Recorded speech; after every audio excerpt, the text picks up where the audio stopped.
the Kiwi connection. Shane Cooper, George Mann, a beautiful little chip, and just look the way the big fella takes it. Takes it very well and said, here, Phil, I've done the work, you score the try. And St Helens straight away using that wind. But offside. Sean Devine appealing, but you must stay 5 yards off the receiver of the ball. He must be allowed to run before anyone can encroach within 5 yards. And Mr. Kershaw right on the spot. No hesitation there, but for the penalty to Hull.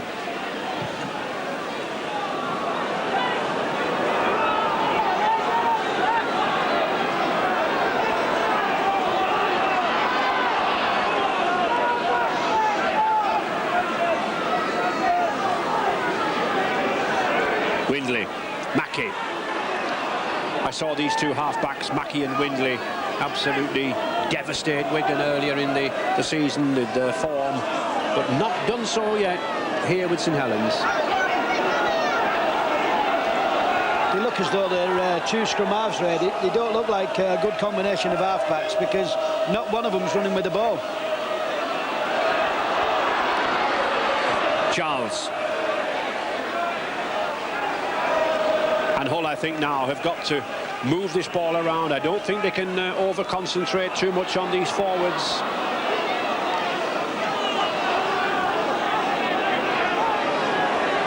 Mackey. Now that's a dangerous kick. It's hovering in the wind. All well taken by Connolly.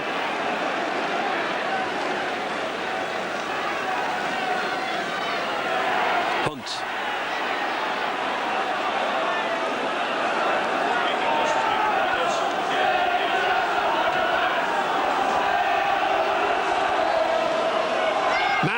Brilliant ball, Tommy Frodsham. Not the quickest of players, but he's got Loughlin coming up in support on his outside. Oh, he's going the full length of the field. No, he's not.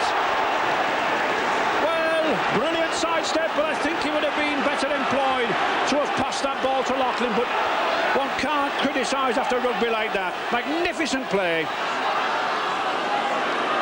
And I think the little Devine letting his head and heart carry away. And a bad knock-on from Forber. St Helens, to my mind, Alec, lost a certain 6 points. Well, for me, that should have been a try begging. That was a beautiful break, a short ball from George Mann, and a lovely break by Tommy Frodsham. But he had Paul Loughlin all the way down with him, and surely that would have finished this match.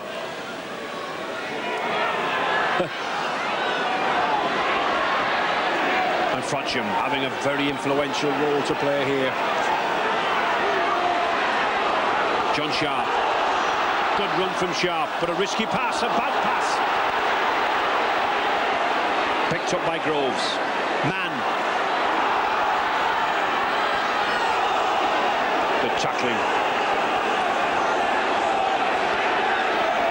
And even the sun shining now.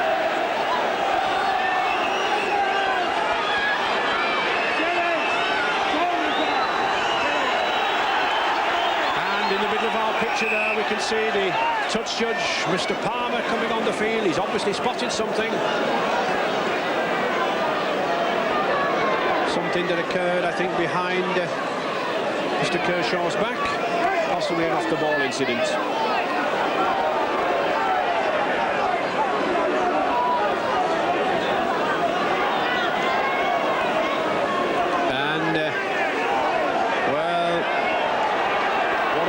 It's Paul Groves, and I don't think his coach Mike McClellan will be happy with this. He talked about discipline being instilled into the side this week to me, and here's a perfect position for St Helens gone begging, Alec. Yes, and it's bad play, you say, but I don't think he was that bad, Ray. I think he just let the ball loose, and Paul Groves will not be very happy with that, but you know, the referee caught him, and so did the touch judge.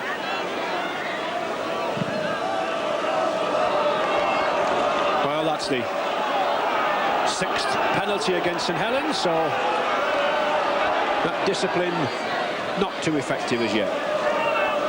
I I think there's no comparison between the two sides, Ray, football-wise. St Helens, every time they have the ball in their hands, they look as though they're going to score. Every time. The Hull driving in, these two powerful props.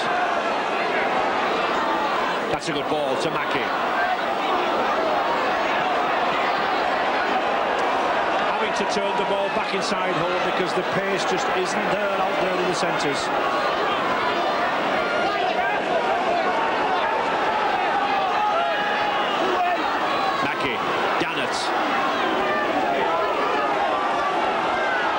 Had a good game, Andy Dannett, number 10 for Hull, but the 6th tackle coming up.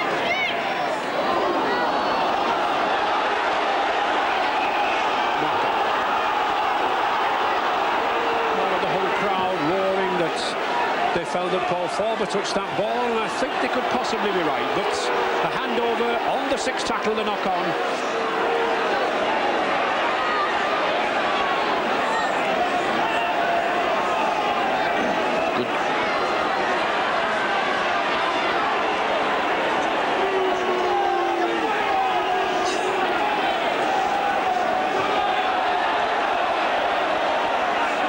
Cooper. Oh, another bad ball from Roy Haggerty. Hull back on the attack. And really need a try here now at this stage. Dannett. But Hull, Alec, are playing this game in about a 10-yard area around the rucks, aren't they? They're playing the game there as though they don't know where they're going. They've got no organisation whatsoever, and it's going to be interesting how they're going to break St Helens down. Well, they brought them down before with the size of the pack from short in. Perhaps they could do it again. But this is better now, moving it wider. Marquis Charles. But a bad pass. And that was good play by Phil Beavers. Sensibly, just bend down, pick the ball up. No dramatics for them.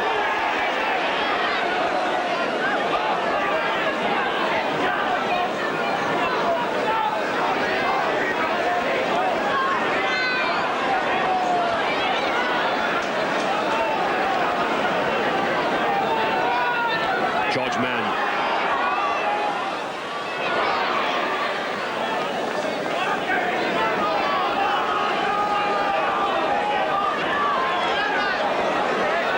I think, Alec, a little bit too near to play the ball for his style of play. Yes, I think what he's trying to do is just run. He should be running off the ball, but there certainly looks a little bit complacency. And another 6 tackles.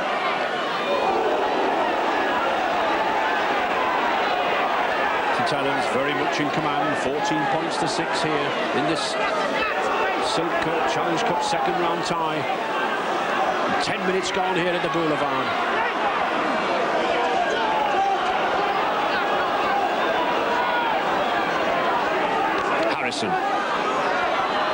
Good ball. This is better. Lee. Oh, knockout. Referee, Mr. Kershaw, not listening to any complaints from Hull, the ball went behind. Hull winners of the Challenge Cup twice in their history, 1914 and 1982.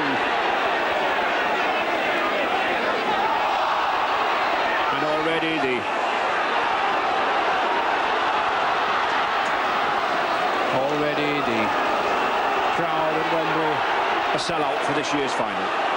But it's Hull on the attack, these big forwards driving in now. The crowd getting behind them.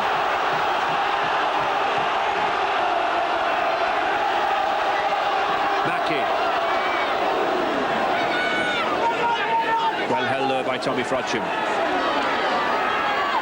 Mackie again.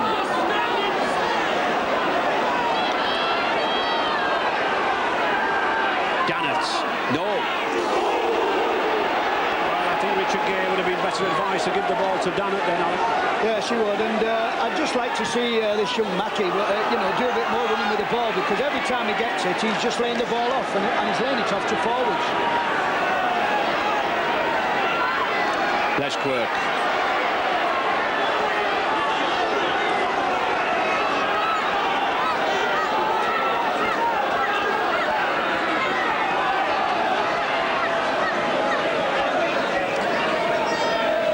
St Helens lacking the really big, powerful men in the pack. Stuart Evans, the ex-Welsh Rugby Union prop out with a broken hand, and Andy Bateman, the signing from Hunslet, also out.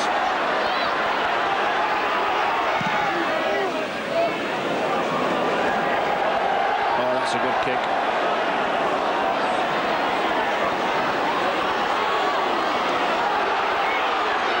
Always makes ground, this Richard Gay.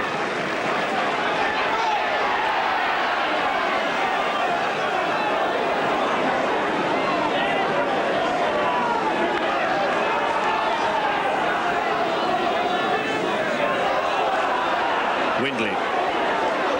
Oh, good play by Windley.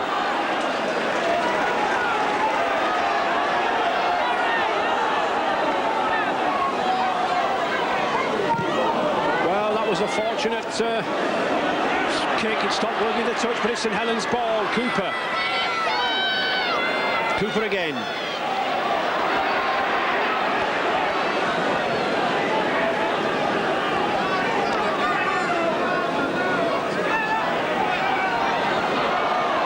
Haggerty slipped the ball there. Tremendous financial incentives to both these sides. £30,000 to the eventual winners at Wembley. And Forber lost the ball again. Well, I think he lost the ball then, Ray, because he was too shallow. But I can't see Hull the way they're playing at this moment in time. They're just playing one-man football, and really they've got to move that ball out wider. Dannett. This is better for Hull now. Charles, he's got 2-1. But doesn't make much of it.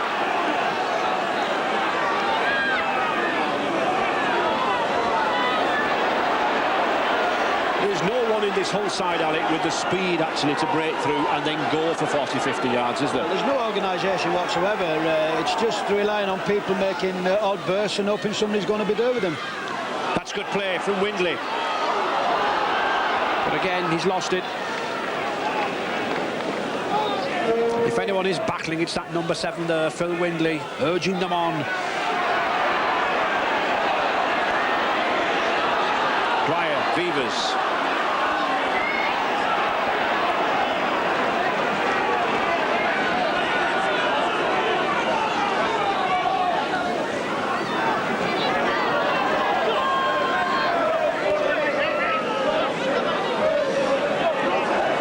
That's a good burst by Groves.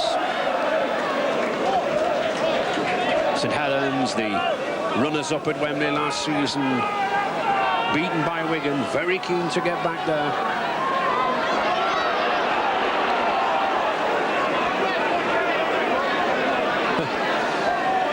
Almost looks like having a little chat with each other. Cooper, that's a good kick. Man, come up with the ball again. Oh, he's still been thinking. Quirk did right there to take Gay on the outside, but St Helens on the attack. Forber crashing in, and suddenly St Helens have weathered the storm. Cooper, beautiful ball from Frodsham.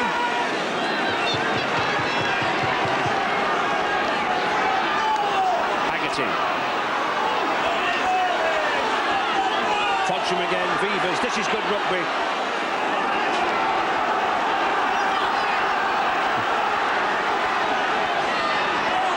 Cooper. Oh, interception. Well read.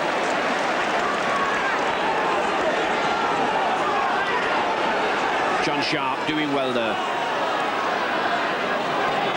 I think there's a vast difference between these two sides, Ray, in football ability. St Helens, when they run with the ball, look in a different league. And yet, the score still only 14 points to 6 for St Helens. Still plenty of time for Hull to come back in this game. But I think they've got to play the game 10, 15 yards from St Helens line. That pace isn't there to go 60, 70 yards.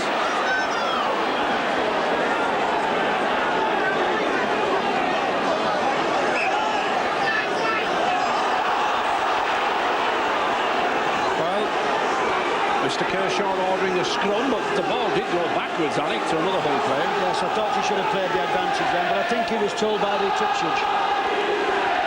So St Helens heading ball. St Helens perhaps a little fortunate with this.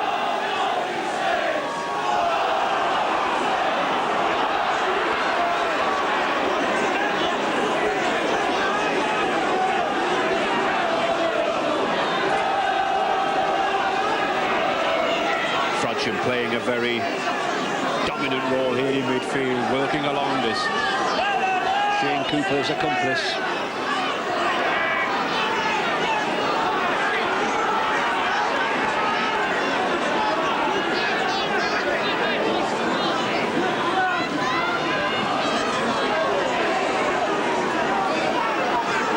I wouldn't be surprised to see St Helens going for a drop kick, Alec. I would think, Ray, they'll keep this ball moving about.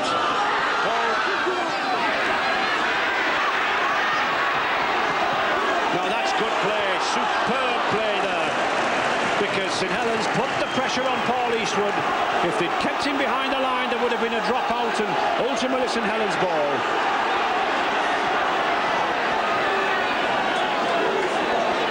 But Hull pinned down here.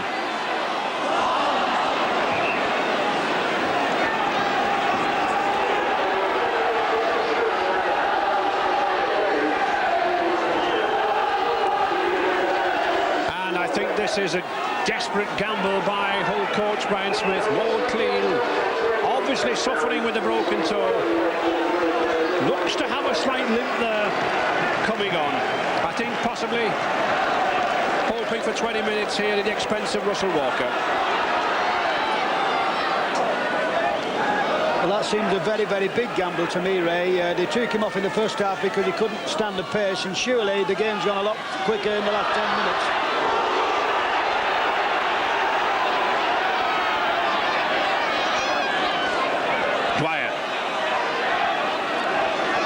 Biggest of forwards, but hard-working. This number 11, Bernard Dwyer. Cooper. Good pass to Haggerty. He's going over. He's there. That's where Roy Haggerty should be. Out wide. The pass from Cooper. And that's where Roy Haggerty has the speed and he has the power to break the tackles. Perhaps doing a little too much at first and second receiver here this afternoon. But that's the tries Roy Haggerty loves to score. Well, this is where Roy Haggerty is his very, very best. This is a beautiful ball again from Shane Cooper. But Roy Haggerty, very strong, very powerful, and with that little bit extra pace, scores the try St Helens need.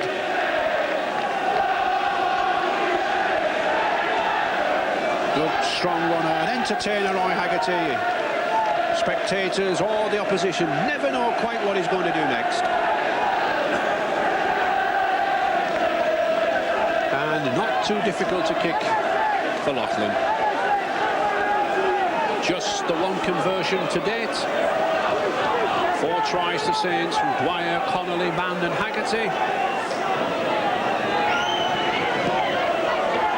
And a second one from Loughlin. 20 points to 6 now for St Helens into the final quarter. Well, this is a very, very good try from St Helens here. A beautiful ball from Shane Cooper. Roy Haggerty meets it on the burst, scatters 2 old players out the way, has that little bit of pace, that little bit of strength, and that is a good try.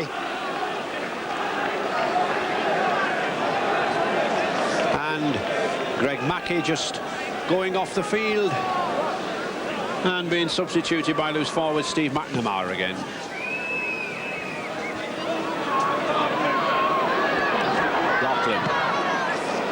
And that's good tactical play when you're 20 points to the good.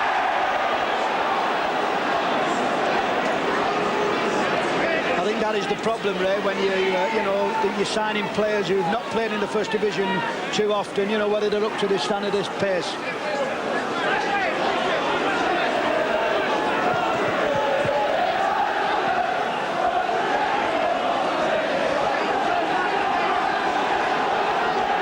Dannett struggling for that ball, but Dannett's the stronger.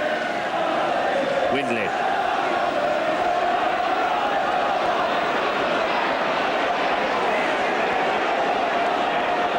Certainly when the St Helens New Zealand coach Mike McLennan arrived this week, he was very concerned about the defence, but I don't think he can have any qualms here. 2 and 3 tackles at a time, restricting Hull. Clean. They need one of his charging, surging, galloping runs, and there is one. Harrison.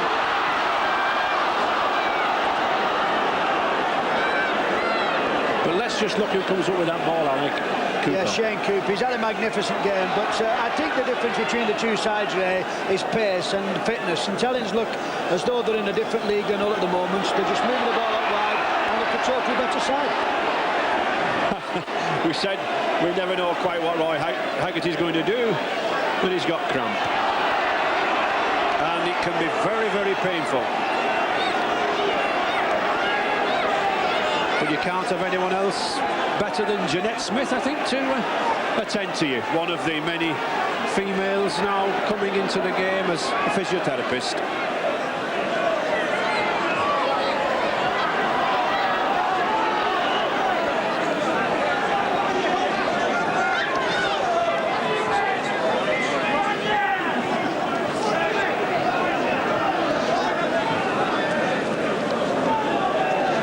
Cooper.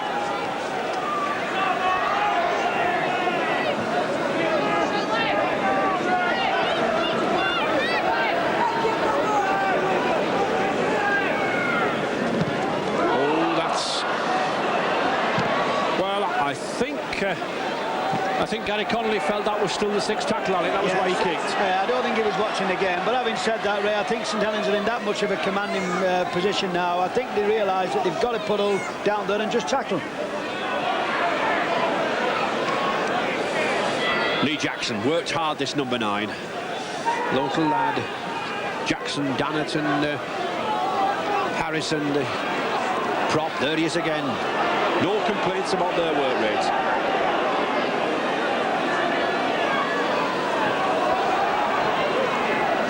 McNamara, number 13, one of the youngsters, just trying to make his way in the game.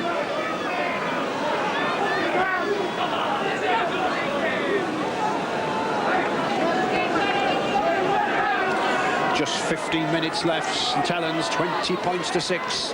Hull desperate to get back in the game. But not with passes like that, Alec. Yes, I think the problem is, Ray, now there's a touch of every time Hull do anything, it's desperate stuff. You know, they've got to get rid of the ball. And St Helens wouldn't surprise me now if they move this ball out and score again. The turnover on the 6th tackle.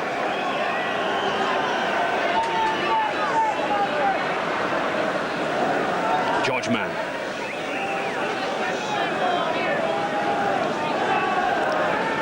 Another. Well, I think he's had a knock to his hip.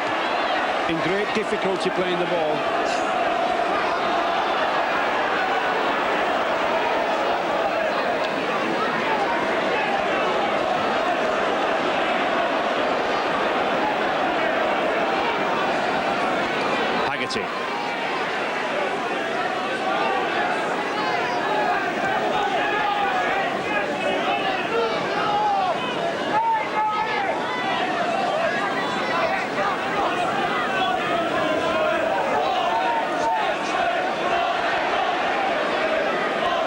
Hull already lost twice to St Helens in the league. Desperate to avoid a 3rd defeat.